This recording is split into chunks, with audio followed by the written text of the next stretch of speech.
Folks, Sir Charles Carey here with another episode of Desktop Discussions. And yes, I am on a different platform. I'm still trying to see what platform I like best. But yesterday I did a live stream from Washington, D.C., and I said that, I wanted to talk about listening skills, and the title was Are You Listening? And that's definitely our title today, as I wanted to really kind of cover some things that I thought were very important. And a lot of times we overlook because sometimes we just don't know what we don't know. So it's important that we learn, get better, and then hopefully we can show up better. So once again, today we are talking about are you listening? And I don't know how many episodes of Desktop Discussions we've had, but yet this is another one. So my question to you is, are you a good listener? I mean, you really might not know, you might think you are, and maybe you are, but I'm asking you because I'm sure people don't walk around asking this question of you. Are you a good listener? Now, some people just are like mom and them, big mama, right? Grandma. And then there's always either that old man on the block or maybe an elder male figure in the family that, you could talk to them about anything. And they got a bunch of wisdom. And then there's also people in our lives, we go to talk to them because we expect to get some wisdom or some direction. And they give you, oh, okay. And you're like, I didn't pour my heart out to you, and that's all you got. Oh, okay. Or they just nod their head. So it comes back to the point. Are you a good listener? And I thought about it because I have been on both sides of the fence, and I probably always will be on both sides of the fence because I do have an opinion about different things. I do know about different things. And I happen to teach the topic of communication through some of my programs, which I'm actually preparing for an upcoming event. So let's just talk about it because I don't think a lot of us know it. Did you realize that if someone is speaking to you and you're standing, in front of them or with them, yet your feet are pointing in a different direction, that is a clear indication that you kind of really are not paying that much attention and that you're really ready to walk away or leave or exit whatever they're talking about or whatever it is that they have to say. Now it could be legitimate, maybe you really have something pressing, maybe they've been talking for a long time, but I'm sure you probably never thought of it. So if I'm sitting here like this and you're talking facing me but my body is this way, I'm pretty much done. I'm ready to move on for whatever reason. But that's a clear indication. And pay attention the next time you see other people talking. Notice, are they actually standing face to face where their feet are pointing towards one another, or is one person's feet pointing one way and the other person's feet is pointing a different way, whatever direction that may be? When your feet are facing one another, that's a clear indication that both parties are engaged. Not saying they have to like what's being said, but it's a clear indication that both parties are engaged. And more than likely, there is some type or some form of listening taking place. So I don't know who this is for, but sometimes things just drop in my spirit. And because I'm, proficient in it or I've got experience in it, I want to speak on it. I want to teach it. I want to talk about it. So again, this is Desktop Discussions, and we're talking about the topic, are you listening? Um, let's just move back a little bit. We're going to unpack this slowly. So I do advise you might want to get a pen, you might want to get a paper. There may be some things like what I just shared about, are your feet facing the person you're speaking to? You might realize that there's some things you haven't considered, or maybe you just did not observe them. And that's fine. That's part of learning, growing, and living in life and living on life's terms. What about generally? Are you listening in a general setting, day to day, week to week? General conversation. Someone's talking about, I don't know, the news. Someone's talking about a movie. Someone's talking about bad kids in the neighborhood. Are you really listening? And sometimes we are, and sometimes we are not, simply because we're preoccupied. Sometimes we're not listening because we're really not interested. Again, doesn't make you a bad person, doesn't make what the other person's saying not valid. But the truth of the matter is, either you're not concerned, you're mentally preoccupied, or whatever the case may be. And that's just in general terms. And I know my message goes to a lot of business folks and entrepreneurs and maybe conscious people, but no matter what level, what profession, what industry, listening is a huge part of communication. And many of us are not aware of our listening proficiency. I'll just say, for the lack of maybe a different term. So let me ask you this: what about on a personal level or a professional level? How well do you listen then? Are you really engaged when it comes to business, or when it comes to your personal development, whether you're learning yourself or whether you're teaching? And it's the same thing with the personal, because, well, it's a little different. The motives and the intentions are different. I'll just say this: on a personal level, are you listening to your spouse? Are you listening to your children? Hey, do they listen to you, right? And the thing is, on a personal level, I think we're so familiar and so comfortable with each other that we tend to discount and disregard one another. Not that we want to be hurtful, but because the person is always there, you feel you can always readdress, or, re-engage, and we expect them to be open to that re-engagement. But a lot of times, depending on how meaningful it is to them, they may be hurt behind your dismissiveness.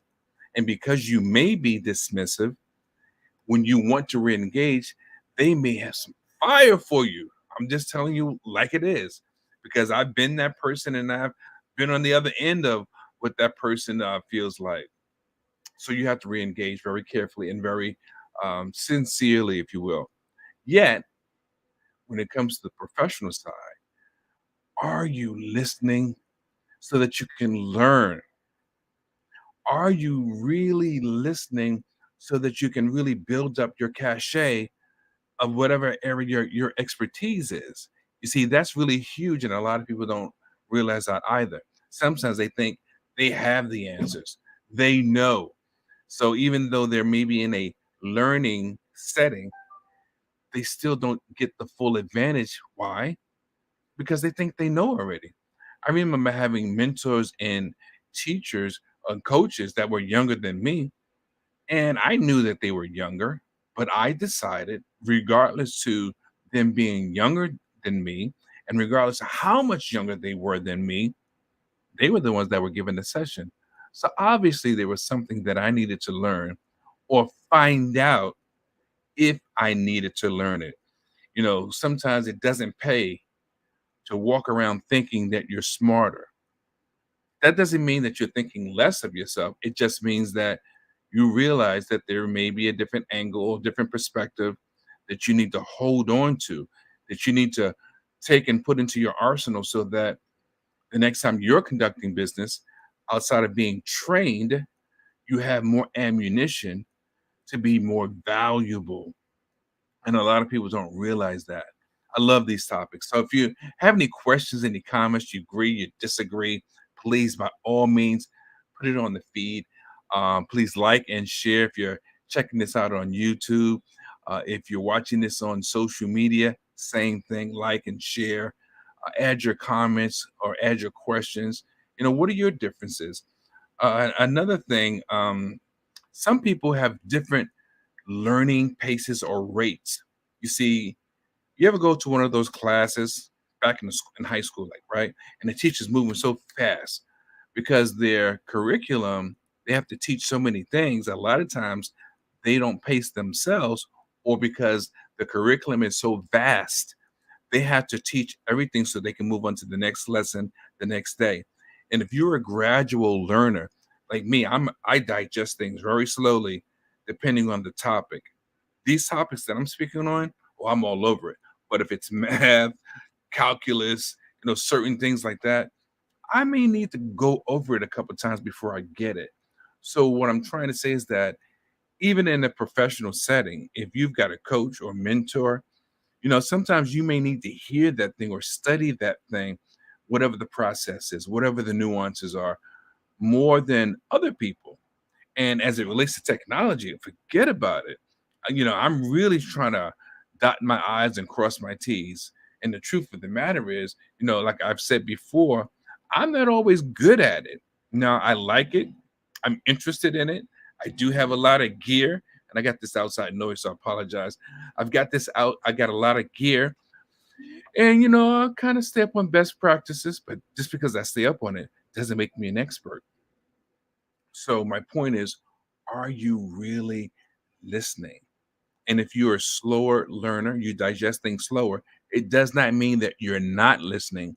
What it means is that you just need more time to process it, whatever it is. And let me give you some statistics. Probably people don't know on a regular basis that body language is 55% of communication. Now, think about it. That sounds, not words, just your physical gestures, whether your arms are crossed, whether they're open, again, whether you're facing someone like we talked about in the top of this broadcast, you know, your facial expressions. Is it a smile? Is it a frown? Is it non expressive? All of those things send different messages through body language. They are body language, so they all send a different message. Now, of course, it depends what's being said, but at the end of the day, regardless of what's being said, it's sending a message. Now, can the message be falsely read? Of course. But being that we're the highest form of intelligence, or supposed to be, that's why we talk to each other so that we can clarify what that is. Now, 38% of our communication is the tone. What tone are you using? What tone is being used when you're trying to listen? See, that's really important. And people don't always realize you can't come across gruff and aggressive and demanding and say, all I said was such and such and such. Right. But the way you said such and such was offensive to the listener. So are you listening? Or do those things prevent you from listening? Now, going back to what I was just sharing, 7% of our communication are the words we choose to use. That's why yours truly, Sir Charles Carey, I do not make assumptions. I do not jump to conclusions. I try not to because I'm not interested in getting it mixed up. I'm not interested in thinking I know what you mean if you haven't expressed that thing. So I need you to be as clear with me as possible. And I've had people say to me, "Oh, come on, really? Do I need to spell it out?" Yeah. Mhm. Sometimes you just might. Why? Because it'll never be on my watch that I got it wrong. If you were clear, crystal, then I get it wrong if I don't, do the right thing or move forward with the correct understanding. So when I say, are you listening? You got to be honest with you because it's up to you to know if you're actually listening. Do you understand or don't you? And there's no shame in it. That's what clarification is for. I've sought clarity all my life for, a few reasons. But the point is, if you expect to get it right, you need to know what you're trying to get right.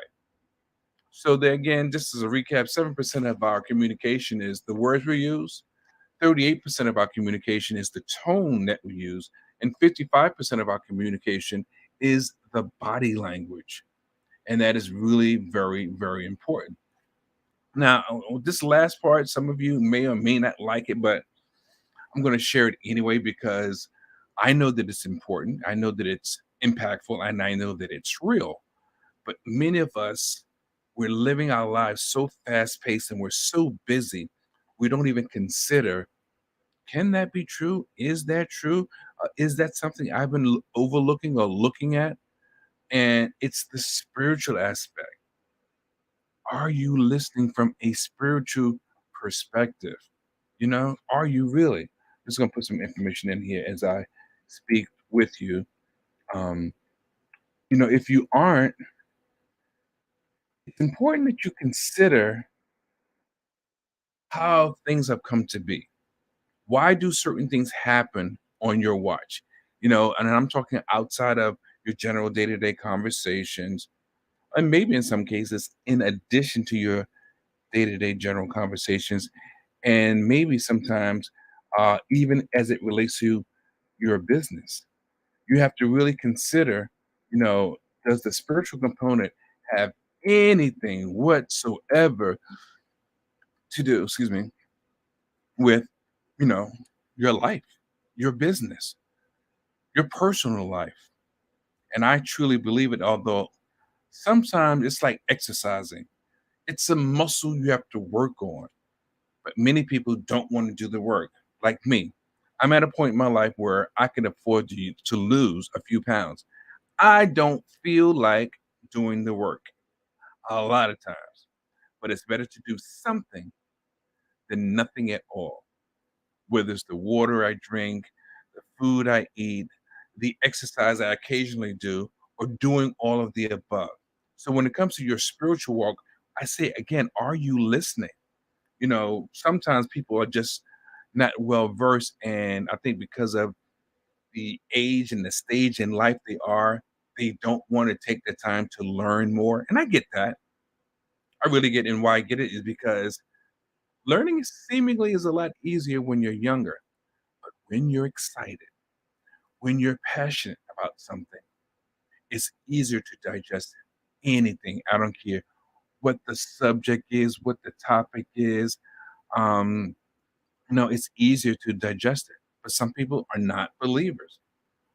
They may be atheists, they may not be out and out atheists, but some people just walk through life living for the moment. And here's the thing, it's not about me preaching, but yet I am teaching. I'm teaching you the fact that sometimes, from a spiritual perspective, if you really want to listen, you must quiet yourself. You have to sometimes be still. Some people may look at it as meditating. Use the adjective that's most comfortable to you. The point is, you have to listen from a perspective that you normally don't listen from. Now, I know some people think about or put things in a category like it's all ooh. No, technically, it's not that. Well, I'll say generally it's not that, but in some ways it is, minus the music, right? No, but really, when you're calming yourself, when you're quieting yourself, your intentions are pure, your motives are real, your needs are sincere. If you quiet yourself, you will hear the answers that you need. It will come to you.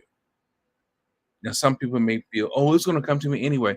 Maybe, but not when this is racing all over the place. Not when you're taking notes, watching TV, looking on social media. But you miss so much when you don't quiet your mind or your life to a certain degree. Now, again, I don't know who this is for, but I know what I've experienced. And I'm not superstitious. I'm not over the top with a whole bunch of whatever you might want to call it, heebie jeebie stuff. But sometimes there is a way to listen from a spiritual perspective. And I really would love to get your feedback. I would love to know what you think. I do know that it's important that you sort of really consider things, especially if you're older. Why? Because look, how much time you got left? People always say, here today, gone tomorrow, or here today, gone today. Well, that's true. So don't you want to get it right? Wouldn't you like to either extend your stay with a sense of purpose, true, deep, meaningful purpose versus just living for the day and not knowing one thing from the other, things not necessarily adding up? I've written a book series called the Radiate the Brain book series. And you can get it if you want. You don't have to get it, but the point of it all is that the point of the series, it talks about mindset from a day-to-day perspective and from other perspectives also. And I'm just trying to encourage you to, consider how you do things, consider how you look at your life, consider how you learn and how you grow. And listening is a really big, important part. And most of us don't want to because we have so much to say, because there's so much on our heart. We've seen so much, we've experienced so much, and I get it. But if you're not listening, you actually won't get it. So that's my training, my rant, my talk, what I wanted to share with you. I was so excited about it yesterday when I was downtown in DC. And I just want to encourage you, post your comments, like, subscribe, share. Let me know what you feel about what we've discussed today. Let me know, if it's something you can identify with. Let me know where you're coming from. With that being said, I'll tell you, like I always tell you, you got to radiate the brain and change the game. Until the next time, you guys have a great day.